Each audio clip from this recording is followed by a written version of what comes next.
जगराता में, दुर्गा नवरात्रा में, माँ के जगराता में, दुर्गा नवरात्रा में करबै मैया के गुणगान। हे मैया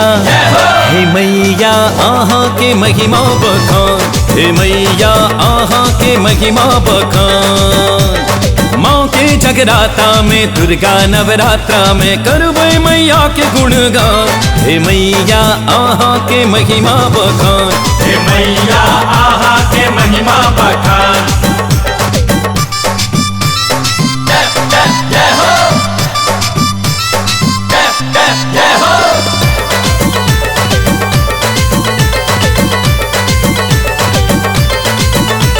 सौसे जगत के भार माँ उठलिए, टूकर अनाथ पुत्र समूह पेरलिए।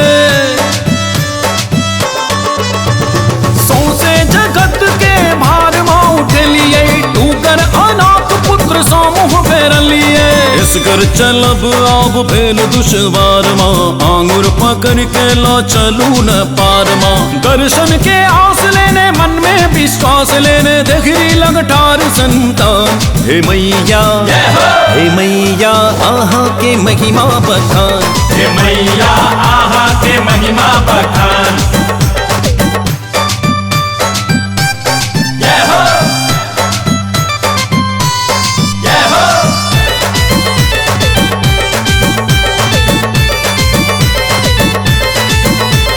शक्ति स्वरूपा जगत कल्याणी, दुर्गा काली माँ वैष्णो भवानी।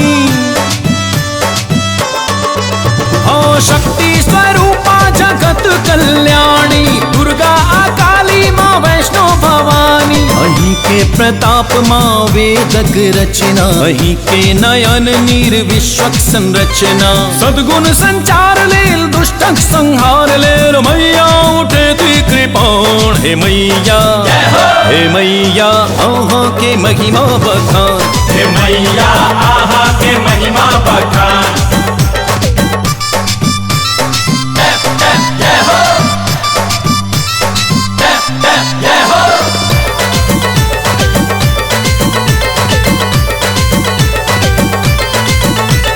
राखब सकल ज्ञान बुद्धि विवेक माँ, कर्मठ कठिन बाट ले बाहा टेक माँ।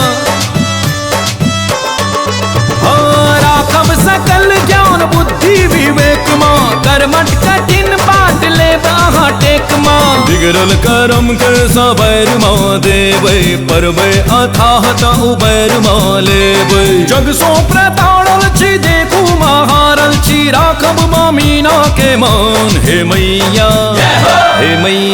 आहाँ के महिमा महान, हे मैया आहाँ के महिमा बखान। हे मैया आहाँ के महिमा बखान, हे मैया